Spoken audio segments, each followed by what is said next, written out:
So my name is Ankur Patel. I'm the Director of Advancement for Hindu University of America, and it is my pleasure to bring you today this webinar on reconstructing the chronology of the Vedic Hindu civilization. We have Shri Vedveer Arya ji as our special guest, but you know, it's been 2.5 years since I've been working with Hindu University of America, and we know the history that the West presents us, especially of the Hindu Vedic civilization, isn't right. So what is the true history? How do we reconstruct a more appropriate and plausible history? What really happened? And any reconstruction of history has to take in the preponderance of evidence and account for the anomalies, not just ignore them. And so in this webinar, let me give our special guest, Shri Vedveer Arya ji, an introduction, who is an amazing person. He's a chronologist, a historian, he's a Sanskrit scholar and a civil servant at the Joint Secretary level officer from Ministry of Defense. He was a student of Acharya Vidyavaridhi Panini Mahavidyalaya and specialized in Paninian grammar. So his deep interest in epigraphic studies propelled him to become a methodical researcher. And it was amazing to have a pre-conversation. He's looked at, Vedveer ji has looked at 20,000 epigraphic artifacts, stones, sculptures, mandirs, all sorts of historical artifacts. And using all of this, he's got profound insights in the chronological history of ancient India, which he's going to share with us today. He also has extensively worked on the scientific contributions of ancient India. So it's my pleasure to introduce Vedveer Arya ji. But before we bring him on board, we also have President of Hindu University of America, Shri Kalyan Vishwanathan, just an amazing leader of this institution. And Kalyan ji, why don't I hand it off to you to give this webinar just a little bit more context before we bring on Vedveer ji. Wonderful. All right. So Vedveer ji, your video camera is not on. I think host has disabled me, whether host can enable my camera, my video. I think I promoted you a panelist. You can probably access it now. Did you? No, you just. Okay, shall I leave and rejoin again from the email link? Yeah, why don't you do that, Vedveer ji? Why don't you do that? Yes, because you have to come in on the panelist link. Yeah. Okay. All right, Vedveer ji will rejoin in just a minute. So, you know, I think it's useful to recognize that the task of reconstructing an authentic history of India, an authentic history, chronology of the Indic Vedic civilization, is a task that is yet to be done comprehensively. Historically speaking, if you go back to the time of say R.C. Majumdar, who wrote this multi-volume, 10 volumes of India's history under the aegis of the Bharatiya Vidya Bhavan in the 1950s, 40s, etc. That history was still very much constrained by the framework of history already provided by the British. So, you know, he's having difficulty getting in. I'm good. You've sent in the panelist link, right? Okay. Now, you know, what does that mean? That means you assume certain anchor dates, anchoring dates as already given that you just cannot question. So what are some of those dates? Well, the Aryans came into India in 1500s BC. It's an anchor date. Max Miller said it, so you can't question that. Everybody repeats it. Radhakrishnan repeats. Sarvepalli Radhakrishnan repeats it. You know, Jawaharlal Nehru repeats it. And many people repeat that date as though it's a given. Another date that people repeat is Gautama Buddha's date, which is right around 500 BC, and so on. Okay, and then of course the Western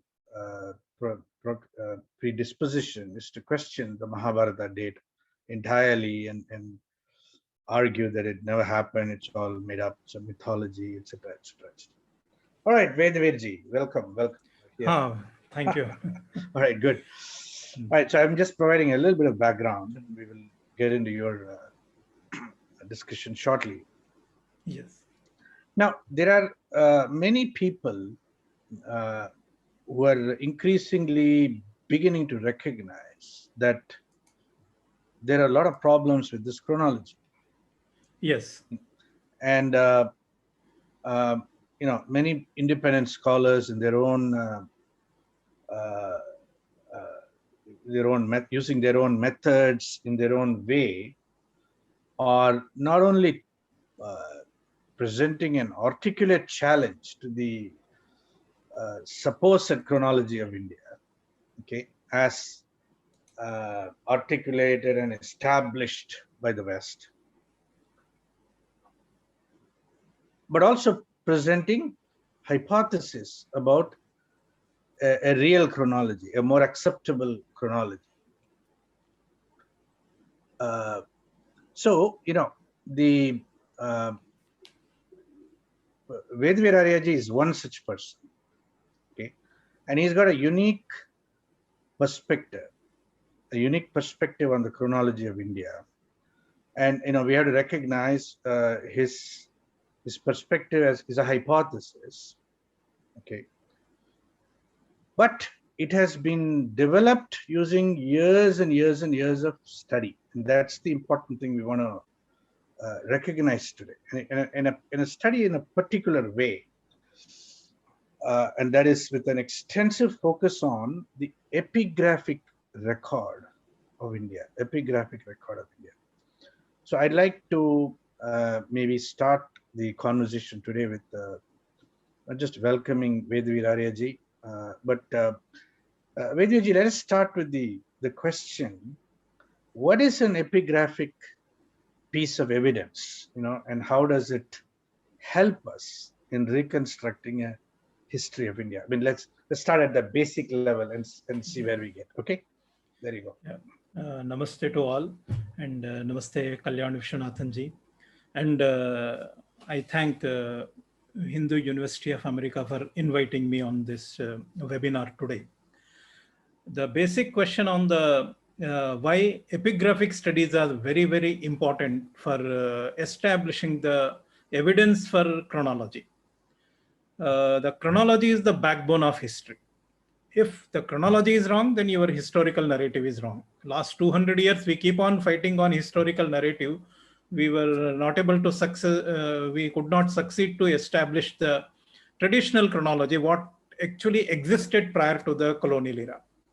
So this epigraphic resources are actually original documents written on copper plates, or rocks, or various other, like even on terracotta. So these are original documents because no one can erase and rewrite it. And second, these have been found in archaeological excavations as well. So since these epigraphic sources are original, the information available in these sources is absolutely authentic. That's why corroborating the epigraphic evidence with the literary evidence is the primary job to for any chronologist to establish the true chronology. That's why studying epigraphic sources is very, very important. Right. Okay. Now, Vedveer, so in your just a biographical question, Yes. when did you get interested in the study of epigraphics in your own life, and what led you to it? Yes. Originally, I'm a Sanskrit student from the childhood onwards. So I studied in Gurukulas, and thereafter I joined Delhi University and did MA in Sanskrit. But somehow I started preparing for the civil services.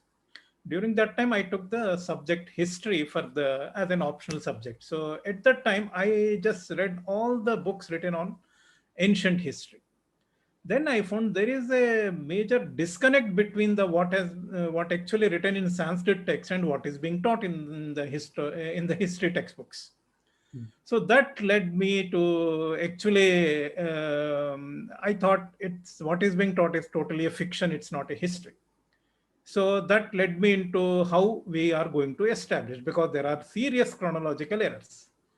So it took me at least 10 years, at least 15 years to get a breakthrough, because establishing an error is not so easy, because we are traditionally following various epochs of eras, but our tradition says some different chronology, which can't be established if we are following the epoch of certain eras. So I thought certainly something exists in the epigraphic resources. So I started reading the epigraphy probably in somewhere in 2010 onwards. So last 10, 11 years, I just spent on studying the epigraphic sources instead of literary, because literature I have already studied. So I wanted to first study the epigraphic. So now when I corroborated, then I established the real errors. Actually, what are the mistakes in the chronology, so that we could find. Okay, very good. So you went from the literary record to the epigraphic record. So first you mastered the literary, literary space, and then you went into the epigraphic space. Okay.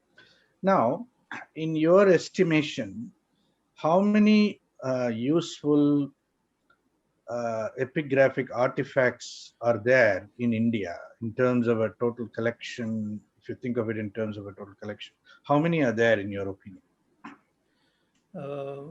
Since actually the epigraphic studies have been commenced only during the colonial era, so till date, more than 1 lakh inscriptions have been found from all over India, but majority are from South India, and that also almost 40% inscriptions are from Tamil Nadu. There is a director epigraphy office in Mysore. He is the custodian of all the inscriptions found in India. So, but though so many inscriptions have been found, but published inscriptions are even less than 30,000. It means around 70% inscriptions have not yet been published. So when you say there are about 1 lakh, meaning 100,000 plus epigraphical components in India, okay, only less than 30,000 have been published, right? 70,000 plus have not been published. Now, what does it mean to publish a piece of epigraphic artifact? What does it mean to publish it? The publish means an epigraphist, an archaeologist, a scholar who studies the inscription and writes an article on that. Not only just transcription, his critical study on that inscription that has to be published. But there are many, even like Epigraphia India, just they publish the transcription. So even at the level of just publishing the transcription also has not been done with reference to the 70,000 inscriptions. So the director epigraphy is actually short of resources. So he's somehow started publishing recently. I think last 3-4 years he published at least 4 to 5 volumes of South Indian inscriptions. So, but still there is a lot to be, many inscriptions are yet to be published. Even the transcription is not available either in a printed books or even not on a net. It's only the archaeology department is still is in the process of publishing such inscriptions. Okay. Now, so your interest in epigraphy started around, say, 11 years ago, 2010, 2011, right? Yes. Now, how many epigraphic artifacts have you been able to personally inspect or study and, sort of develop a hypothesis around? How many have you looked at? Because since I was looking at the chronology, I am not looking for any narrative or The chronology, especially I will be looking in the genealogy given in the inscriptions as well as the timeline given in that inscription. Rest information, what I was looking for, the just corroborating the contemporaneity of some particular king and others, if any references are there. So I have generally collected the chronology related information only from the inscriptions. So I generally the published are Epigraphia Indica, Indian Antiquary, and the Epigraphia Carnatica, as well as various archaeological reports. So I could study almost 20,000 inscriptions. It means almost 75% of the inscriptions published I have gone through, and then collected the chronology based information. But still, what I did, I generally tried to fix the epoch of certain ancient Indian eras so that they become the sheet anchor for arriving the true chronology. Yeah. So now, in these clearly, when we talk about chronology, Yes. the sheet anchor of contemporary dating is this whole Christian AD and BC, which is Yes. Anno Domini, and it's all Yes. based on a Christian historical event. Yes. And everything is kind of framed in terms of BC and AD and so on. But when you look at these inscriptions, they don't have any knowledge of AD and BC and all that. So how are they typically presenting their own dates? I mean, in what, Yes. how do they reference and how do they present? Yes. Our inscriptions, actually we started using some eras, the continuous eras, started using from Mahabharata era onwards. That's why there are numerous inscriptions, they refer to Kali Yuga epoch. Kali Yuga epoch starting the 3101 BC.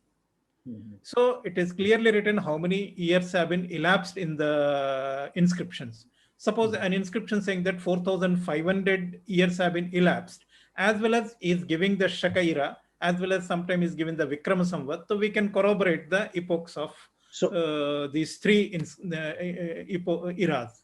So Vedveer, just so the thing is, these inscriptions, you're saying that they are referencing an event, and they are saying this event took place 4,500 years after the Mahabharata war. That's what you're saying, that the reference is saying. Yeah, one inscriptions like in Badami, that is called Aihole inscription. In that inscription, it is written that almost 3,035 years have been elapsed from the date of Mahabharata, 3,135 years. That is the reference. Sometimes it has been misinterpreted as 3,700 and some other years. So that that is the one inscription. There are numerous inscriptions, they refer to the Kali Yuga epoch. They don't refer to Mahabharata war, they refer to Kali Yuga. Kali Yuga is well known because when we started using the Surya Siddhanta calendar starting from the 2nd century BC, so we started using 3101 epoch BC, the 3101 BC epoch. So from that date onwards, we total elapsed years have been mentioned in the inscriptions. Okay, so more than 1,000 inscriptions are there. They refer to Kali Yuga epoch. Kali Yuga epoch. So basically, these, of course, in talking about these, we are using the phrase 3,100 BC, but that is an interpretation on our part, right? So the inscription itself is only saying so many years have elapsed since the beginning of the Kali Yuga. Yes. And you're saying there are more than how many thousand inscriptions? No, the Kali Yuga, at almost 800 to 1,000 inscriptions are there. These inscriptions are dated in Kali Yuga epoch. So they refer to Kali Yuga. They refer to 3101 BC. But that is our interpretation, right? It is our because we have to, because the modern world understands only generally, general public understands. So what we have to actually translate into the years into the Gregorian calendrical years. That's correct. So now so for a moment, right? Let us just stick with what the inscription is saying in the epigraphic record. Yes. Yes. And if we just avoid the AD BC kind of dating for the moment, right, let's stick with what are the epochs that are referenced in this epigraphic record that you have studied. Can you take us through Yes. some examples of that first? Just I have given an example of eye-hole inscription. It gives not only in the epoch of Mahabharata war, it says so many years have been elapsed, as well as it says that 556 years have been elapsed in the epoch of Shakai. Shaka. So we can easily corroborate the Shaka epoch as well as the Mahabharata war epoch using this eye-hole inscription. Apart from this, like there is one inscription found in Kurtakoti. That inscription refers to 530 Shaka era, and it refers to Shaka Nripati Rajyabhisheka Samvatsara. So it says that 530 years have been elapsed from the epoch of Shaka era. There are numerous inscriptions found in North India. They refer to Vikrama Samvat. So they just refer to Samvat itself.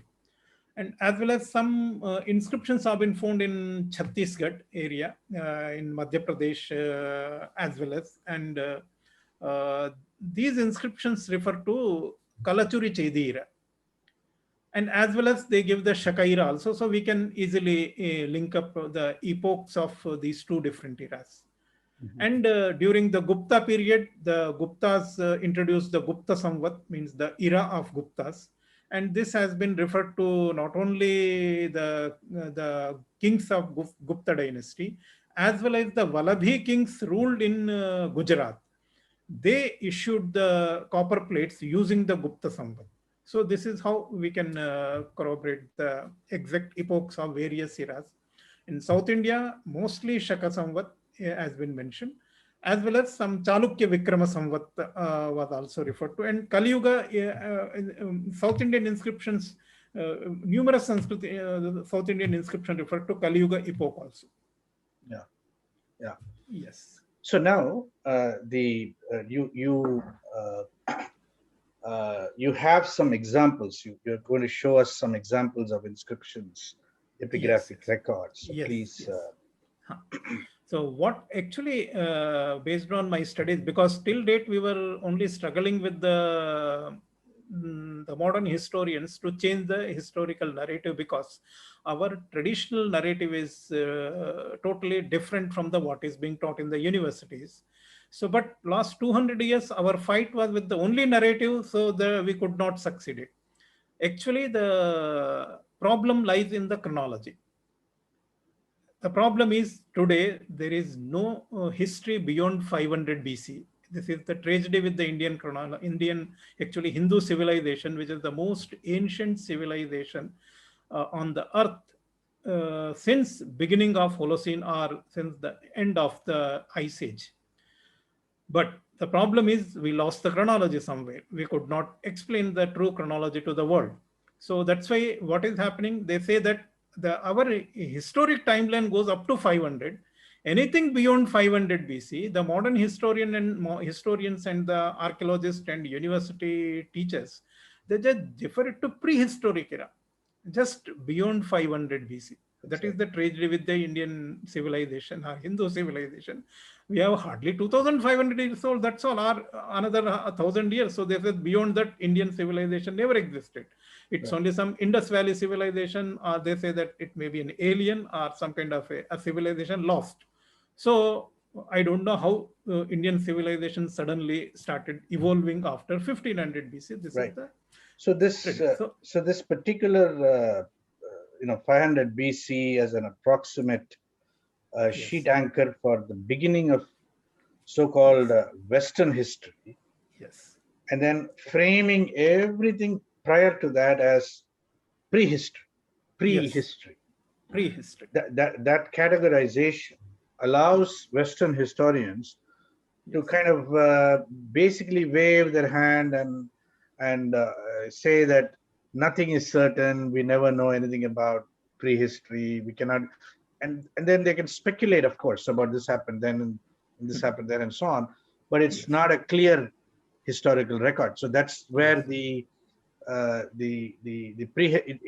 by classifying it prehistory, Yes. it gets dropped out of the contemporary historical narrative. That's Yes. what you're saying. Yes. Okay, wonderful. No, Now let's go ahead. the real what actually the modern historian, when they started looking at the archaeological and epigraphic evidence, the epigraphic evidence starts from the time of Ashoka, and maximum it goes to Buddha's period. So since the modern historian fixed the Buddha's date around 483 BC, that's why anything beyond Buddha is the prehistory for them, because they don't have any timeline to assign how they could date with the any history given in Puranas or even beyond Ramayana or Vedic times.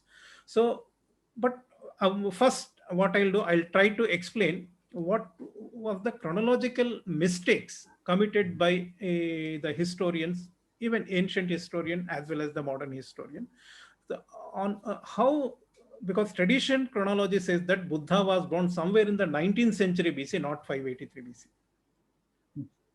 483 BC, around the Nirvana.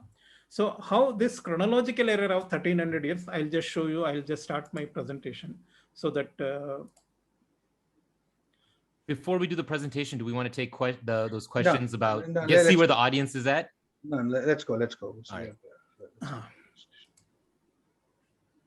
So this one, what is the real chronological problem?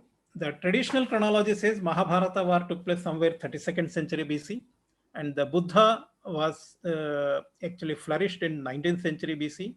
Adi Shankaracharya 1st century BC, and Vikramaditya, Shankaracharya 6th century BC, and Vikramaditya was in 1st century BC. This was the traditional chronology. But now, what happened? Vedveer, just when you say traditional, the source for this chronology is this what? Is the literary evidence. Our the literary evidence gives the only this chronology. Entire Indian literature is actually establishes this chronology. And this is in Sanskrit, Pali, across all the board. Text, all text. There is no, there is a minor error due to the Shaka, because the Rajatarangini written by Kalhana, he says that somewhere probably Mahabharata war took place somewhere in the 25th century BC. But why that error took place? Due to the, I am going to explain the difference between Shaka Shakanta, the 660-year chronological error. So prior to that, what actually being taught today is the fictional chronology after 1784, when Sir William Jones has established a Asiatic Society and then started the modern historical research in India. So then they actually established the contemporaneity of Sandracotus and Alexander. Then they established the Buddha's date around 563 to 483 BC.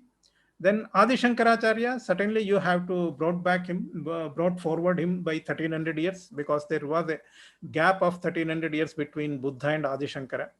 Now there is no room for Vikramaditya, so Vikramaditya became a mythical king. So Mahabharata had no idea. They simply think that a mythical event, it has nothing to do with the history. And Vikramaditya, there is no chronological evidence to establish his date. So they simply declared him Vikramaditya as a mythical king. The real problem is almost 1381 year, the chronological error. First inscription, there were actually two monumental mistakes in Indian chronology. What I'm going to say based on my studies, the first monumental mistake is there were actually two different epochs of Shaka era, but what modern historians did, they just followed only 78 common era, I can say 78 AD, as an epoch of Shaka era. But actually, there was an ancient epoch existed in India. That epoch commenced in 583 BC. So, Vedveer, could I ask you a question? So, when you say Shaka era or a Shakanta era, what do you mean? What is a Shaka era? I mean, what does it signify? Yes. Since in India, the even literary evidence as well as the epigraphs, they use an epoch of Shaka era, means when Shaka, they are Western Kshatrapas or Shaka warriors who actually invaded Ujjain and they established their rule. Shakas were actually, their origin was from Afghanistan. There is a Shakasthana. Presently, it called Sistan. These Sistan, Shakastan became Scythia and Scythian. The Scythian word used by Greeks, actually, they were the Shakas. Actually, they do not belong to any Kshatriya lineage, but they were the warriors, and in all armies of the Janapadas like Gandhara and Bahlika. These two Janapadas had the Shaka population. So some Shaka warriors, they came to Ujjain and they established their rule. So that's why, since actually they introduced an epoch. Shaka king was Chashtana. He introduced an epoch in 583 BC. But modern historians think there was no ancient epoch ever existed. It's only one epoch, that is the 78 AD. So that's why they date Chashtana in 78 AD. Actually, he lived in 583 BC. It means you are bringing forward the history by 661 years. This is the one error in the chronology, what I am going to establish based on the epigraphic evidence. This is the 1 year out of the 1381 years. And second error is, mistakenly Jain historians identified Chandragupta, a disciple of Bhadrabahu, as a Chandragupta Maurya. Actually, Bhadrabahu's disciple Chandragupta was a Malava Gupta king of Ujjain. He was not the Chandragupta Maurya. So this mistaken identity led to an illusion that Buddha and Mahavira were contemporaries. So what happened? There was a difference of more than 700 years between Buddha and Mahavira, but both became contemporaries. So another 700 years history has been brought forward by the historian. This is how the chronological error is 1381 years in the Indian chronology.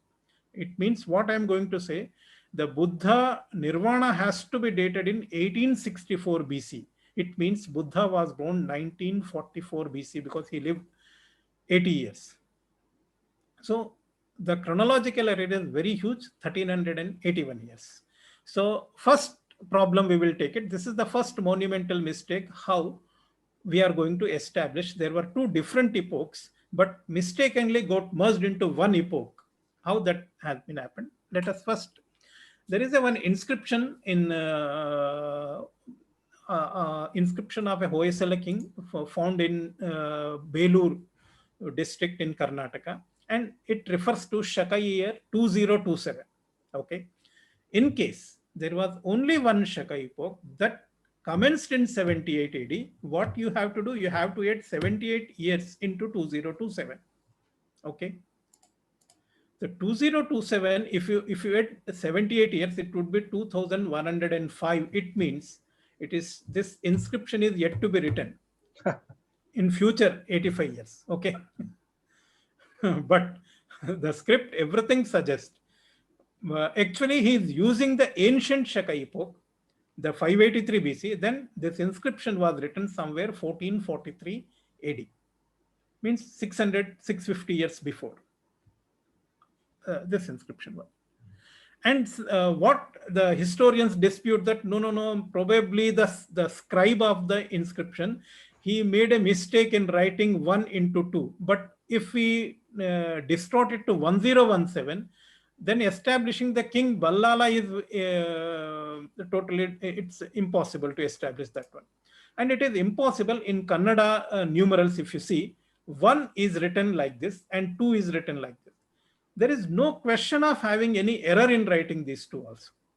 So this is a Kannada inscription, is it? This it's a Kannada inscription written in Kannada script. So this 2027 has been written like this 2. This is the symbol for the in Kannada script. Okay, let us take it as a scribal error. There is another inscription. It actually I could not get the stamp page, but this is the book published by the noted epigraphist, the inscriptions of the Vijayanagara rulers.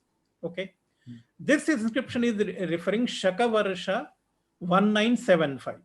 What you have to do, you have to add another 78 years to have a exact date. So it will be 2053. It means this inscription is also yet to be written because another 32 years you have to wait to date this inscription. So now the historians, what they do, they just change 9 with the some 3. So these are all distortions. You cannot distort it.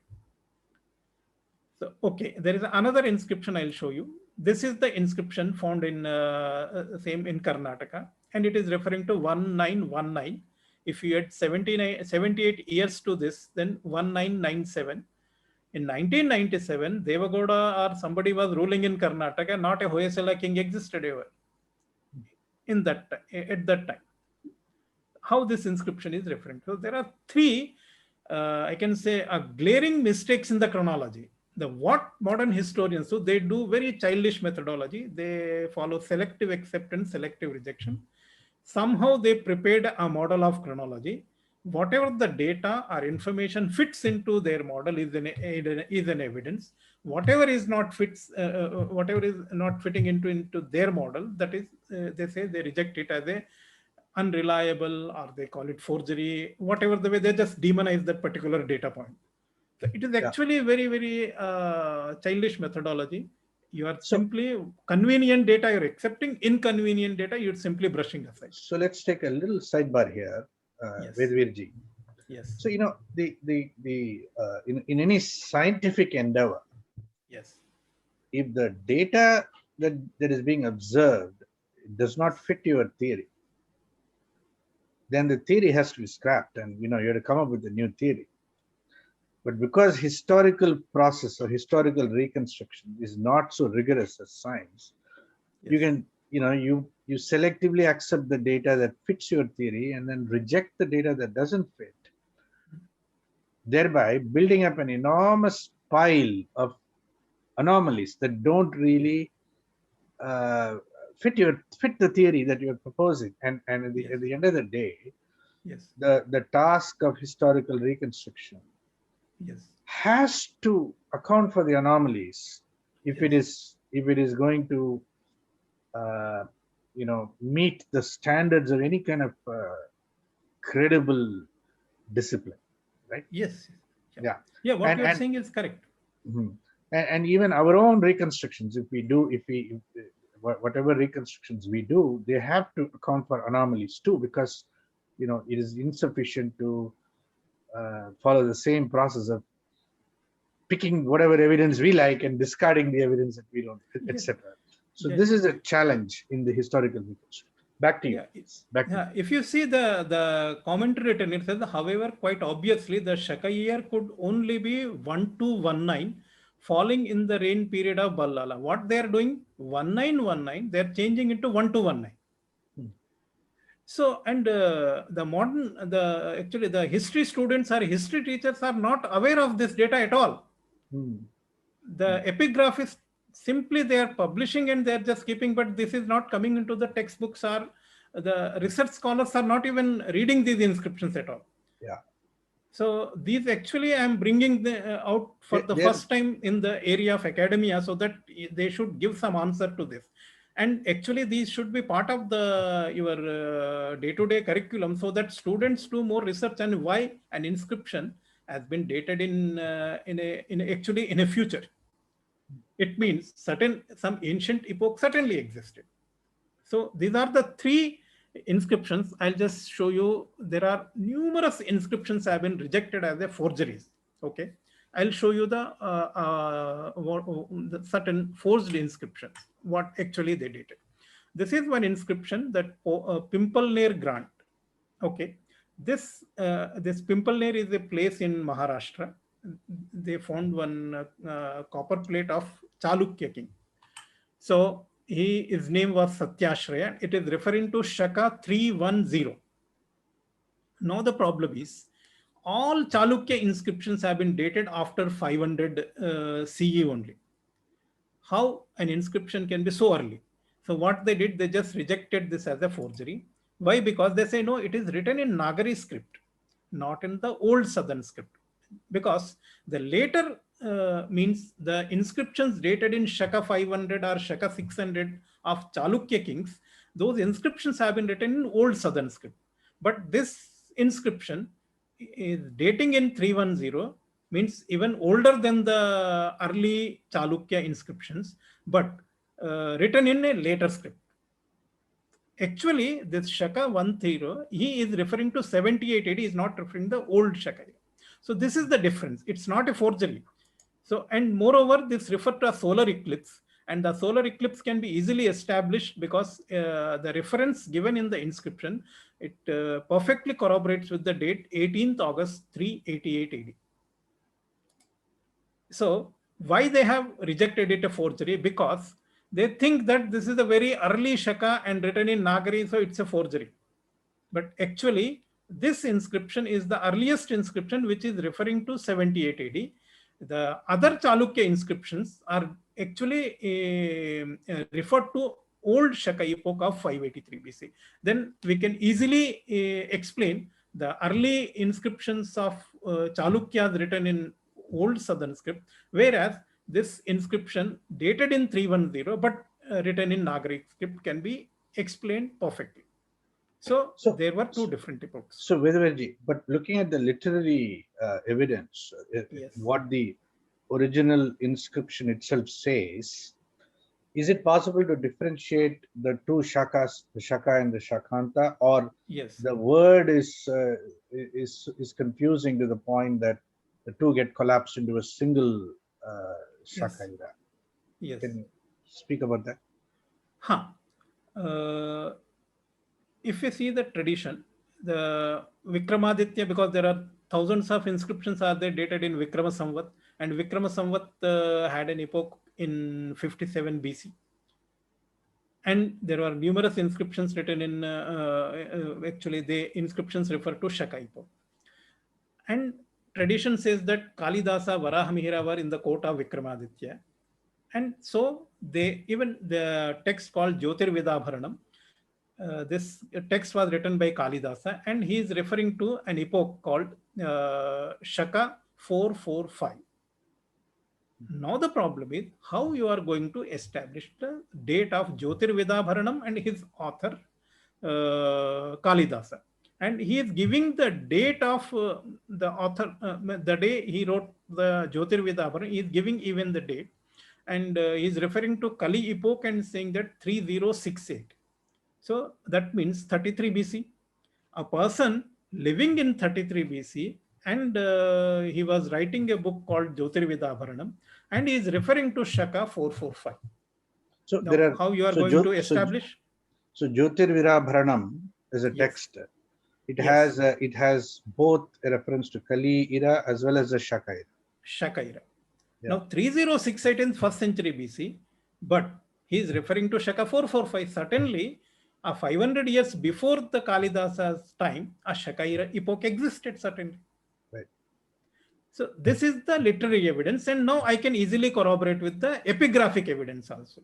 What modern historians, what they did, they simply rejected the Jyotirvedabharanam as a, it's not, Kalidasa did not write this book. Actually, it's somebody else write in the name of Kalidasa. I don't know why somebody will write a book in the name of Kalidasa. So it's actually the chronological error. Since we are not able to establish 3068 Kali epoch and Shaka 445, so what we do, we simply reject the literary evidence. So it is the kind of a selective acceptance, selective rejection. At least they should have, this is not intellectual honesty. You are, the modern academia is actually dishonest if you are simply rejecting the valid data. So this is the one. There is another inscription. There are almost 6 Chalukya Vinayaditya inscriptions have been found. And these inscriptions have been dated 516, 520, 520. They rejected all inscriptions as a forgery because all these inscriptions are written in Nagari. Because Nagari script was had been evolved only after 700 Shaka. So any inscription written in Nagari but dated in prior to 700, they reject it as a forgery. So this is the methodology, how the modern historians are following. What I'll do, I'll just show you. This is the one very interesting finding very recently, hardly 5 years before. There is a Pranaveshwara temple in Talagunda district in Karnataka, Talagunda, a place, a city in Karnataka. So while digging in that somewhere near to the temple, they found these two copper plates. If you see, two different plates are here. So one plate is dated in Shaka 1102 and other plate is dated Shaka 520. And this 520 is the copper plate as the cross reference of this copper plate. So both are, the difference would be hardly some 50, 70 years between these two plates. But the problem is the Shaka. How an early inscription is dated Shaka 1102, but later Shaka is dating, a copper plate has been dated in 520. So what the epigraphists have done, they just simply rejected this copper plate as a forgery. But if it is a forgery, but this copper plate has a lot of references, because a land donated by the Shaka, this Kalachuru King Sangama, same land piece has been mentioned here, because actually the Doni in this copper plate was a grandfather. A Doni in his grandson was the Doni in the copper plate issued by Chalukya King Vinayaditya. And even the boundaries and the description of the land, everything is same what is given in this copper plate. So it clearly establishes that there were two different epochs. Somebody was using the ancient epoch, somebody was using the 78 CE. So two inscriptions existed. One more, this copper plate, which has been dated in Shaka 520, and the same copper plate has a reference of a solar eclipse on Chaitra Amavasya, and that can be easily established, that is 30th April 599 AD. So how the references are completely, we can easily validate it, but I don't know. The modern historians simply rejected, because the problem is them the establishing the date of 520, because there was no Vinayaditya around 599 CE. If we correct the chronology, that error of 660 years, this copper plate is perfectly authentic. There is no error in this copper plate. It's only error in the chronology. This is another copper plate, the same problem, because this copper plate refers to Shaka 400, but the problem is it is written in Nagari script, and Gupta Samvat started only 419. So it's impossible to establish the date of Dharasena around Shaka 400. So what they did, historians rejected it as a forgery. So many inscriptions have been rejected. And another interesting fact I just bring your notice. This is Vijayanagara Empire. Almost, I think everybody knows that somewhere close to 1336 or 1338 AD, this empire was founded. 700 years or 750 years ago. Okay. If so, I'll just show you. I'm going to give only reference of 29 inscriptions. I'll just rush through. These are the 29 inscriptions are dated prior to 1336 AD, all inscriptions. And they have a reference of Vijayanagara kings. It means even first 11th century, there were Vijayanagara kings. How that is possible? So these are the 29 inscriptions. I have not given the reference here, but I gave the references in my book because slide will be very congested. So these are the 29 inscriptions are related to Vijayanagara kings, existed prior to 14th century. From 11th century to 14th century. I'll give you another copper plate. This is the copper plate of Kudali Mutt. Kudali Mutt is a part of Sringeri Mutt. Actually, both belong to the same tradition. So this Kudali Mutt has a copper plate, and this copper plate is dated in Shaka 1073. 1073, you add 78 years, it would be 1151 AD, in the middle of 12th century. How?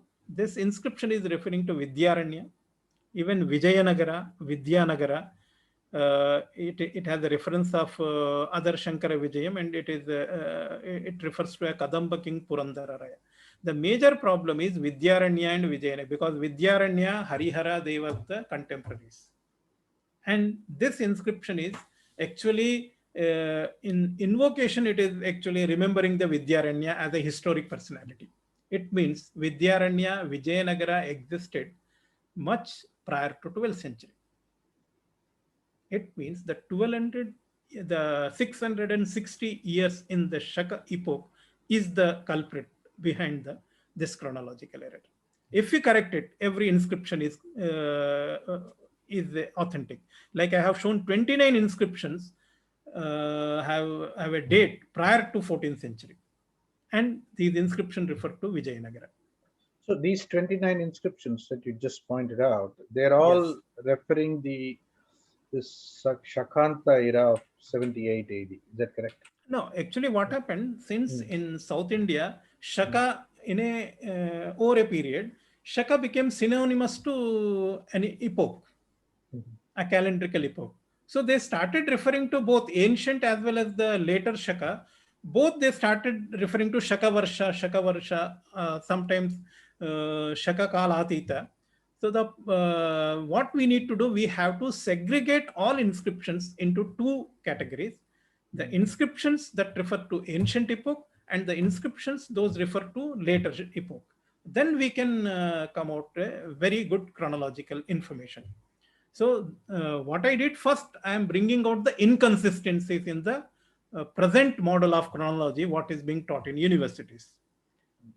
So why these inscriptions have been not listed in the textbook, saying that these inscriptions actually violate the model of chronology given in the textbooks, so that at least some researcher will look into these inscriptions. The problem is they're only giving one particular narrative and particular chronology. Now you can't research anything beyond that. It means you are just grooming some parrot, not research scholars. Yeah. Okay, this we have discussed. And this is actually, I'm giving some literary, Firishta, he was a Muslim historian.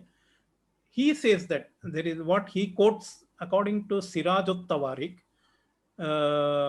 Actually, what if you see, a particular Muslim king, Muhammad Shah, 14th century, what he's saying, he's saying that actually whom he rested much of the accumulated riches of 700 years. It means a king, a Muslim king living in 14th century is saying that Vijayanagara existed at least 700 years prior to his times. Same thing, the Robert Sewell, what is the Firishta declares that they had existed a ruling family for 700 years prior to the year of 1350 C. But modern textbooks, what the text teaches that Vijayanagara Empire established only 1336 AD. This actually, the problem is the Shaka epoch, the 660 years error. That's a huge chronological error. So this is how what I have established this Shaka, Shakanta. But you may be wondering how I have established exactly the 583 BC. For this is the very Kurtakoti copper plate in Badami, somewhere 1860 or 1850, it means almost 170 years before. A Kulakarni family was actually digging they wanted to construct a new house. So while digging, they found this copper plate. And this copper plate is very, very important because this has the reference of total solar eclipse, and exact time and date has been given. And this refers to 530 Shaka, and it has a reference that total solar eclipse occurred on Vaishakha Amavasya. Now, what I did, I have taken some 3000 years band, 1500 BC to 1500 AD. Then I have taken the exact longitude and latitude of the Badami, because this copper plate belongs to, because clearly written in that the name of Pattadakal. The Pattadakal, a place very close to Badami. This was the city in which actually the Chalukya kings were coronated. Actually, their capital city was that Pattadakal. So what we have to do, I have taken 3000 years and just checked how many total solar eclipses have been eclipses occurred during this period. Almost 10, but there is only one solar eclipse that can be explained with reference to the details given in this copper plate. That is 9th May 53 BC. What you have to do, you have to add 530 years to 53 BC. So we can arrive the date as a 583 BC. So this copper plate gives exact epoch of the ancient Shaka epoch. If you use 78 AD plus 530, it will be around, I can say 608. But there was no solar eclipse, no total solar eclipse occurred in India, 608, and that was visible in India. No such, uh, means we can't establish the occurrence of the total solar eclipse if we follow 78 AD. So that in that visible to that latitude and longitude of that. Yes, yes. Yeah. We have to establish the date also. Exactly, it is referring to Vaishakha Amavasya. So in Indian calendar, you can easily calculate the date because lunisolar calendars are now very scientific. You can even go back and calculate on a particular day whether the moon is in that nakshatra or not, because it is referring to Rohini nakshatra, this copper plate. So we can arrive exact date. Because nowadays there is a very good software. So many softwares are available, astronomical softwares.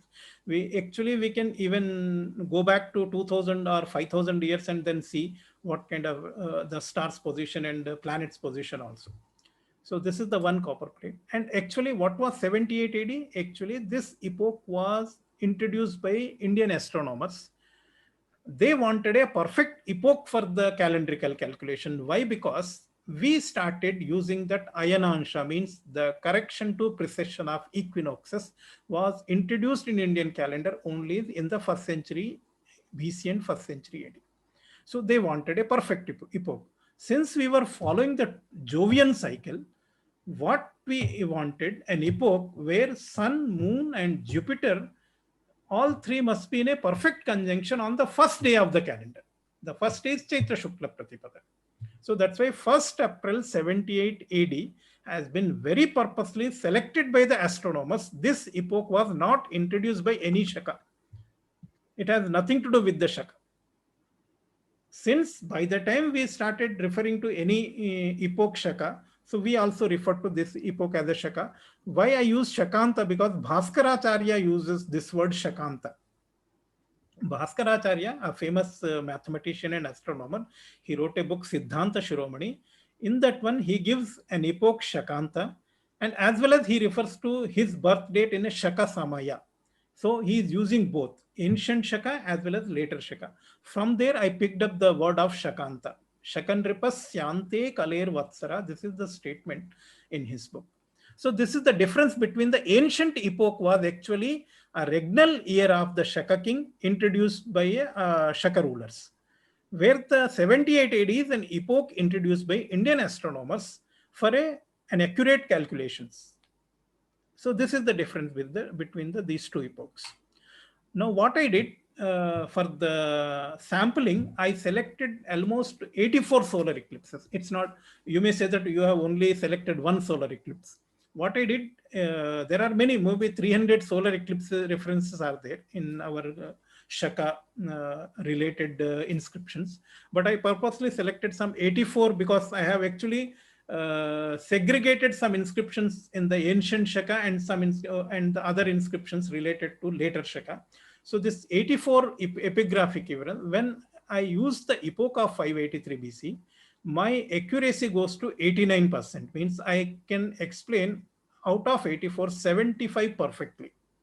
Another 8 to 9 inscriptions, we need to refer it to original inscription. There may be probably how the epigraphist has read due to his own assumption of some particular Shaka also. Sometimes it happens. He is reading with some kind of an assumption or with a bias also sometimes. So we have to check the original stampage and then check. But still, it explains 89%. Let us employ the 78 CE. We can explain only 37 out of 84. There is a 40, only this epoch can successfully explain only 44% of the solar eclipse references. It means you can easily conclude that there is a possibility that there were two different epochs existed. So this is how I found the methodology. But now what I have decided that let me pick up every inscription dated in Shaka. Then let me segregate into two inscriptions, because there are many inscriptions have no astronomical references, but they have reference of weekday. So we can establish the weekday also, because that is also kind of an evidence establishing the weekday also on a particular year in the past. So that is the bigger project for me, to find out all 15,000 inscriptions and segregate into. So I'm just waiting, because the Mysore, epigraphic, the director epigraphy is actually digitizing. So that give me a more easy access to the inscriptions. So this is the research. Now we'll go to the second monumental mistake in Indian chronology: how Mahavira Buddha became contemporaries. So, Vedveer, just very quickly, okay, we are at the top of the hour. We're gonna. I just want to let everybody know that we are probably going to go for another half an hour, right? At least minimally, because there's a lot of information to be covered here. Yes. Okay. I'll just rush through this Buddha epoch issue. Actually, the major problem. Yes, please. Just 1 second. Before, see, usually we start losing people at the end of 1 hour, because people want to drop off. We've not allocated more than an hour. We're going to go on. So everybody who wants to stay can stay. But in the meantime, we just want to announce that, let me ask a very quick question on the chat window. Ankur will put up a poll here. How many of you have are already students at HUA, and we are promoting today the Orientation to Hindu Studies course, which is an entry point into the university curriculum. And we're offering a discounted price only for 1 day, 24 hours. If you're interested in enrolling, do it right away. You can take advantage of the discount. And Ankur will put the link, the URL for the course in the chat window in just a moment. Okay, just please, let's take 1 minute and complete this. Everybody, just give your answer. Okay, there are 200 of you, and so you're not interested. That's totally fine. If you've already taken OTHs, great. Move on to better and bigger things.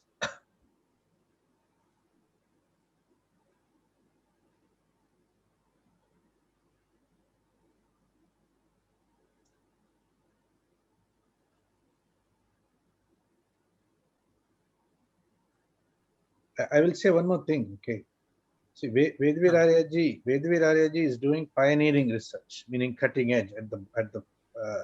He's examining evidence, and he's working within the framework of a hypothesis, segregating the evidence into two buckets, challenging established narratives, and doing so in a systematic manner. And I hope in the future that at Hindu University of America, we'll be able to situate a historical research area, which is systematically going through all this evidence and building up the body of data, and being able to understand what are anomalous data, what are data that actually fits the narrative, question these narratives that have been set up, propose alternate narratives, and so on. So these are very, very important areas of work, and I hope that many of you who are in the audience will find it worthwhile to participate in this type of not only study and learning, but also eventually research. For people who are raising their hands, I'm afraid you're going to have to put your question in the Q&A box. We'll get to it shortly. Let me encourage all of you to answer the questions. Okay, just give some answer. Don't avoid the questions or answers. Even if you don't want to do anything, that's fine. You can say no, not interested. So let's see. So we're going to leave the poll on for a couple more minutes, and then we'll see the results in the end. Let me encourage everybody to answer these questions. Okay, back to you, Vedveer ji. You can continue. Okay. Yeah. Yes. So this, I'll just within 10 minutes I'll complete it. This one.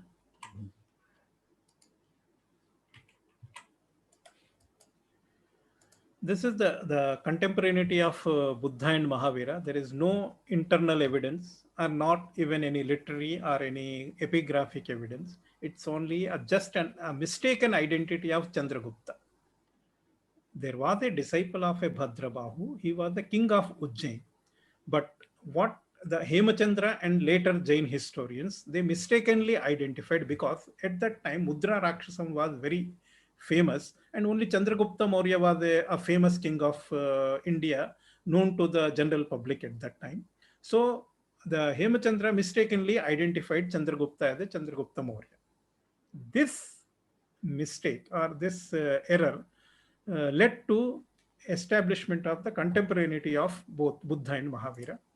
So actually, if you see, the Jain sources refers to Chandragupta's son Simhasena and Simhasena's son Bhaskara and Bhaskara's son Samprati. And this genealogy is not available in Puranas at all, and nor in Buddhist literature. So that clearly establishes that Chandragupta mentioned in Jain sources was not Chandragupta Maurya. He was a Ujjain king. So I'll just skip this one. This is the actually how the Magadha timeline and the Ujjain timeline given in Jain sources. Jain sources start Mahavira. After there was a Shrenika and Kunika. What modern historians did, they just identified Shrenika with Bimbisara. The Bimbisara references are in the Buddhist sources, but this is the Buddhist source, and is referring to Ajatashatru. The Kunika only mentioned in Jain sources. There is no reference of Ajatashatru.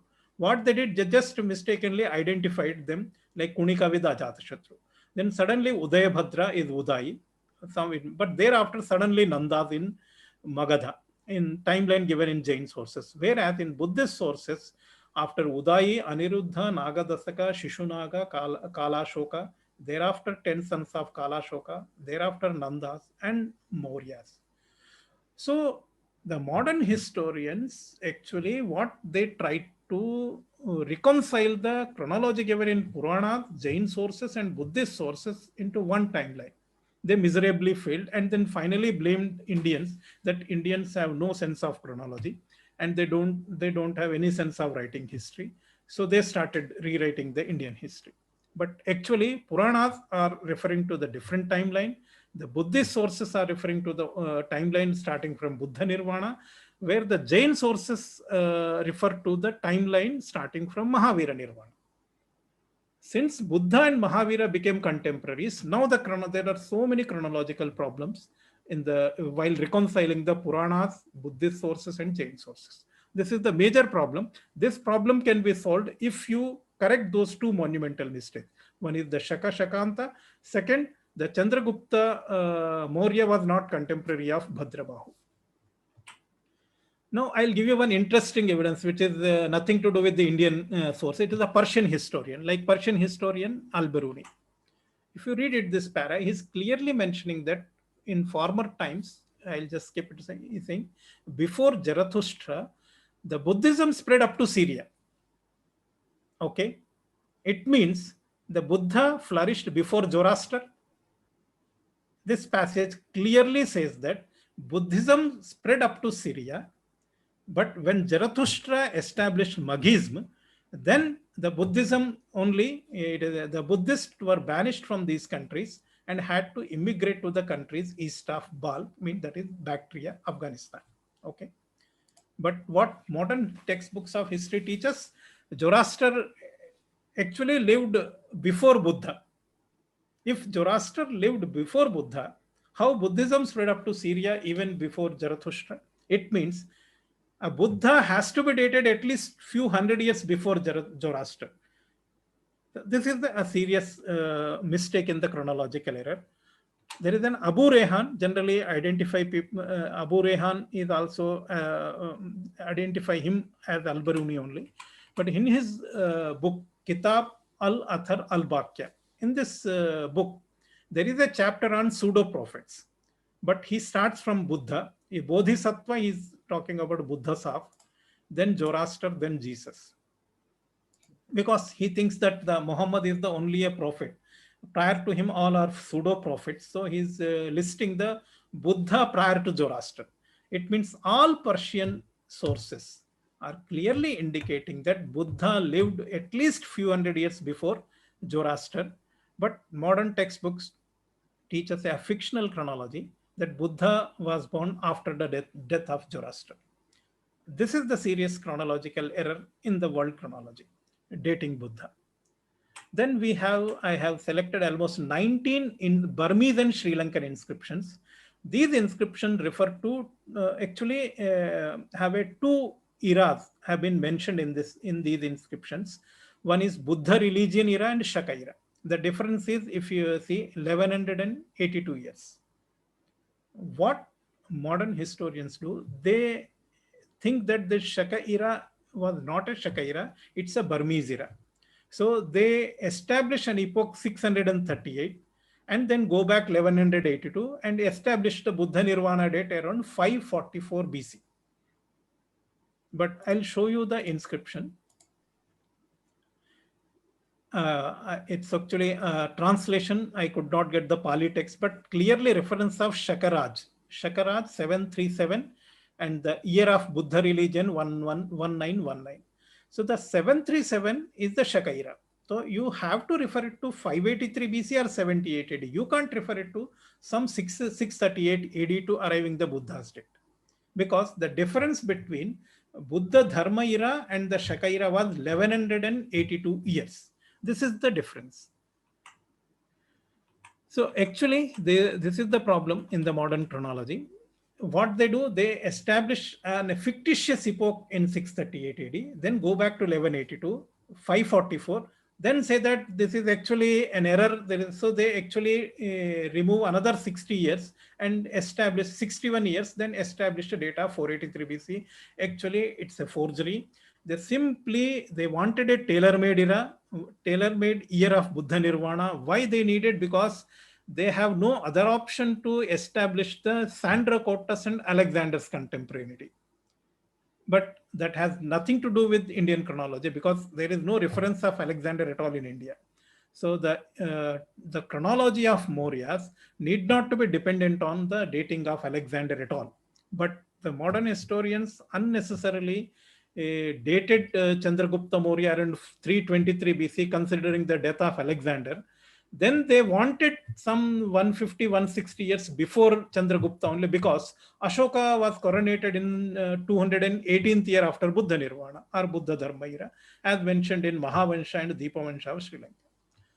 So what I'm saying, you have to calculate 1182 years starting from 583 BC, not from 638 AD. This is the error in the approach of modern historians. So if you do it, it goes to 1765 BC. This was the time when second Buddhist council was held and Buddhism split into two different schools, Mahasanghikas and Theravadas. This is the reason the South Indian traditions, Mahavansha, Deepavansha and Sri Lankan tradition and Burmese tradition, they follow 1765 only, beginning of the pure religion. Because Theravadins were very conservative and very strict in the austerity measures and other things, where the Mahasanghikas want to be a little liberal. So that's why the 1765 was actually an epoch of the second Buddhist council. What you have to do, you have to add another 100 years to get the Buddha Nirvana. So this is how 1864 BC I have established the date. So I'll just skip all these things because we can easily explain the short chronology, long chronology. This would be very I'll just give it to some excavations at Lumbini recently, 10 years before, because the Lumbini was the earliest Buddhist shrine. So what they did, actually, they started excavating at Trench 5. This is the Trench 5. They found very wooden structures below the brick structure what is existing at the top presently. So when they dated, if you see the OSL dating or carbon dating, it goes to around 16th century, 1627, 1681. The even calibrated datas are going around to 15th or 16th century BC. Now, what the archaeologists say, they say some early cult existed. How early cult existed? They said that India mein kuch bhi nahi tha. Means prior to Indus Valley civilization, India was completely blank that what cult existed there. And moreover, the Lumbini was just a birthplace. Actually, an orchard existed where Maya Devi just went there, and she gave birth to Buddha there. Once after the Buddha's birth, only Lumbini became a sacred city. Prior to that, there is no reference, no literary evidence, no epigraphic evidence established. Lumbini had some different religion prior to Buddha's birth. Now, this is the another dishonesty from the historians, because there is already a traditional chronology exists where Buddha has to be dated at least 18th or 19th century BC. This gives them a perfect archaeological evidence, but still, since they are not able to establish the chronology, they simply say that anything prior to 500 BC, some early cult existed. Then it's impossible to establish any archaeological evidence also. So this is how there is another. So this I'll just skip, and these are the three issues. What even the dating of these Greeks and others. So what I'll come out with these three postulates. What I'm saying, the Shaka and Shakanta had two different epochs. Ancient Shaka epoch commenced in 583 BC, where later Shaka commenced in 78 AD. And Buddha and Mahavira were not contemporaries. The Buddha attained Nirvana in 1864 BC, whereas Mahavira attained Nirvana in 1189 BC. And the third one, this I haven't discussed because it's a very complex problem.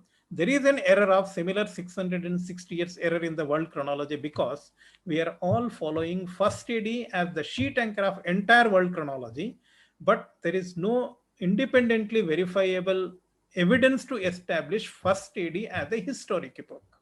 So let's not wade into that issue. Okay, that's yes, for a future. We'll keep that for a future issue. Yeah. Yes. All right. Wonderful. I think we should probably conclude on that note, if you don't mind, right? Yes. I'll just stop the share. Yeah. We got a lot of questions. I'm gonna once again, Ankur, put the link in the window. See, 1 hour is too short, honestly speaking. To try to cover the amount of work that Vedveer Arya has been doing. First, in the textual record of India, which is with his Sanskrit knowledge and Sanskrit expertise, and then subsequently in the epigraphic record of India. So he's correlating two distinct pieces of what you could say bodies of evidence: the literary body of evidence and the epigraphic body of evidence. And there is certain important observations that he's making, which I think is going to be challenging the established narratives. So let's see if we can take a few questions. Okay, I'm opening up the question window.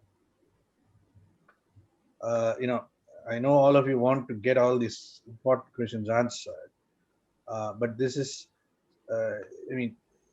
see, we are only touching the subject today. We cannot possibly answer every question.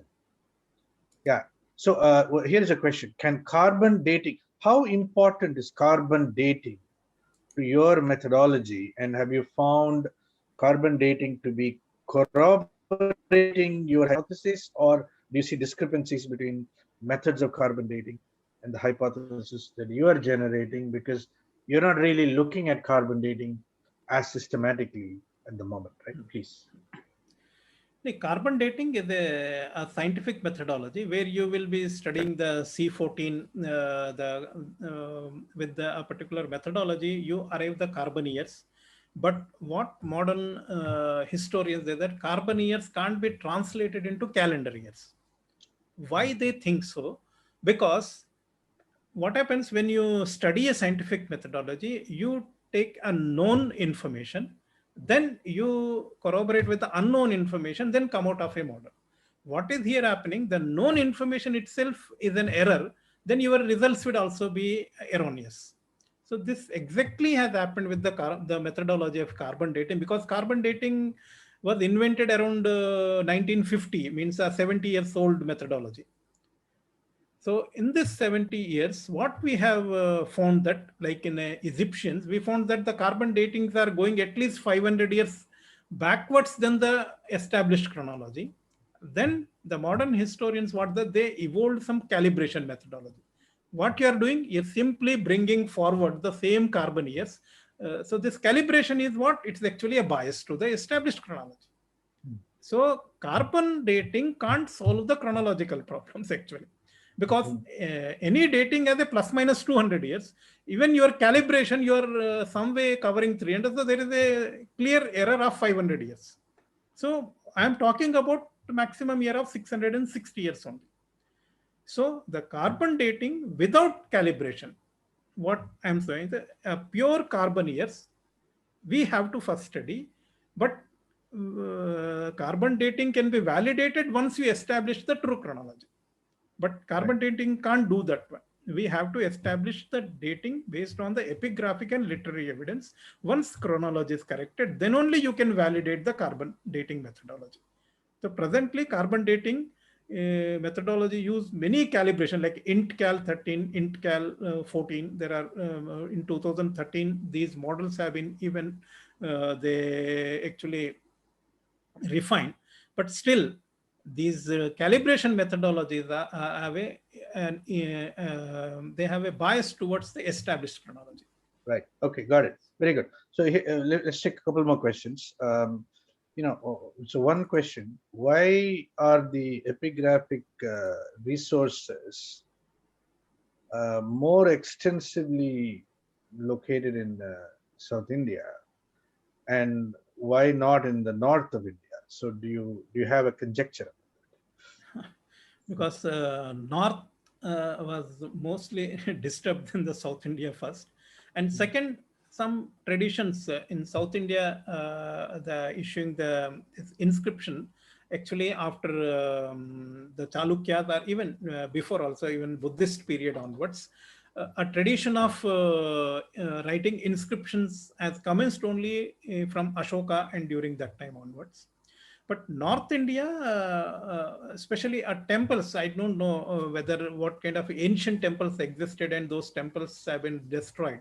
Presently, like Somnath, we don't have the original. Just recently, 1947, 1950, that Somnath temple has been rebuilt actually. Old temple might have existed some inscriptions, but the temple is no more at all. So many temples got destroyed during the Muslim invasions or those terrorist invasions on India. So that's why North India we get very less lithic inscriptions, but we found many copper plate inscriptions even in the north, like all dynasties. So this may be the reason why South India has more inscriptions than the North India. Okay. And the language of the inscriptions, are they mostly Sanskrit, or do you get them in a variety of languages? The earliest, like Ashokan inscriptions, are in somewhere in Prakrit and Pali inscriptions. But all after Kushana, starting from Kushanas to till some 6th century, 7th century, most of the inscriptions are in Sanskrit. Later we have the Kannada and Telugu inscription and Tamil inscriptions. So that's why, but in the north, all are in Sanskrit only. All inscriptions, whatever we have found in either in Sanskrit or very few in Pali or Prakrit. Right. Actually, Sanskrit was a pan-Indian language. It was a medium of education. Like today, English is the communication between and all over India. But during, before the arrival of Britishers, Sanskrit was the only language, or some Prakrit languages, where the people used to converse across the India, starting from Afghanistan to Burma and starting from Nepal to Kanyakumari. Yeah. So here is another question. The dating of the Vijayanagara Empire, the beginning of the pushing it back to the 7th century CE. Yes. It's another dramatic sort of observation on your part.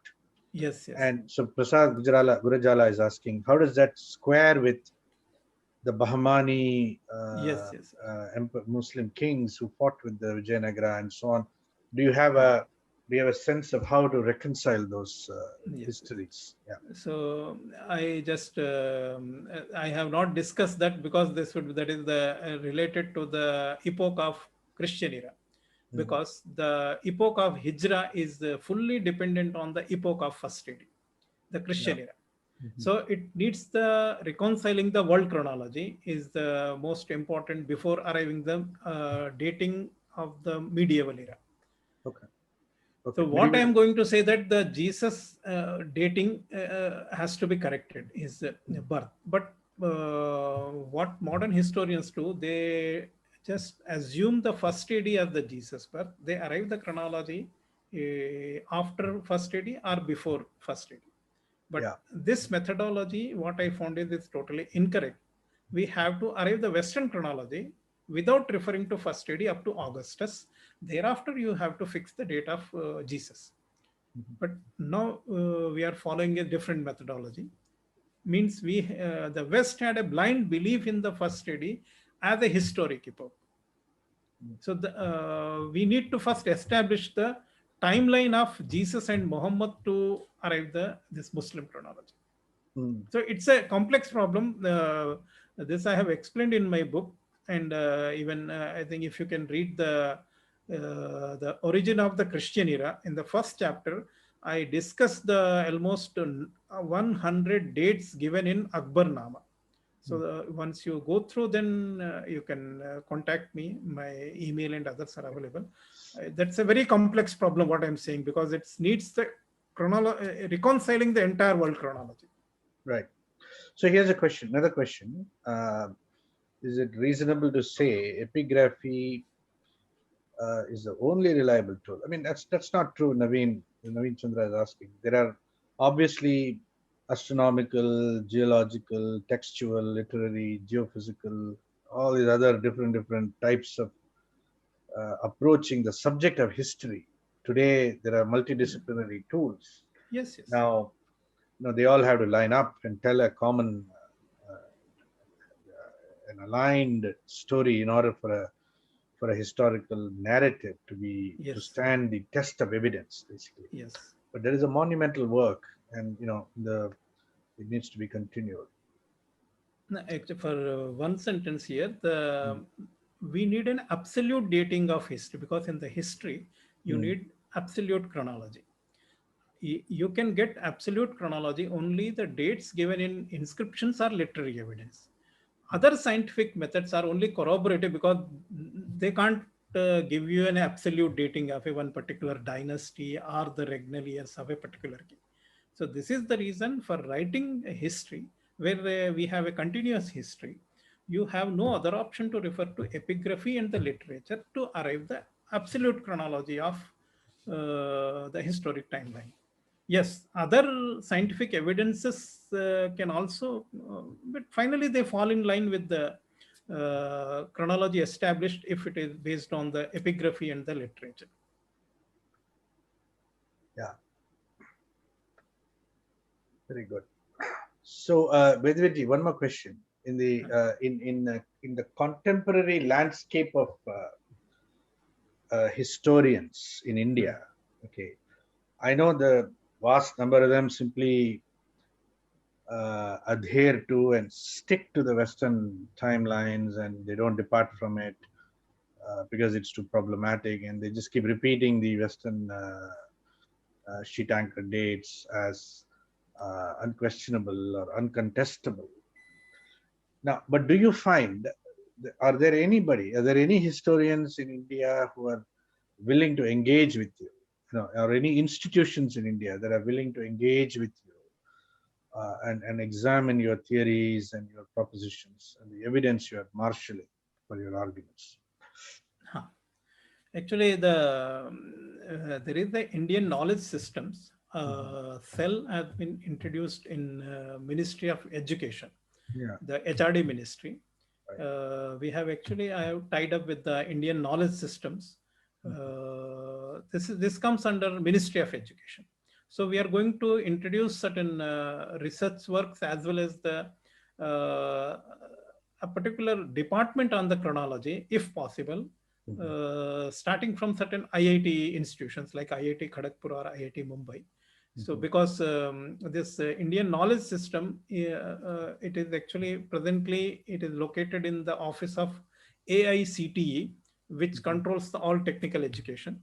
So actually, even certain universities also, we are in touch with them, so that whether they are going to, we are actually influence them to introduce a department of chronology, a subject chronology independently, because this various subjects are dependent on, even linguistics.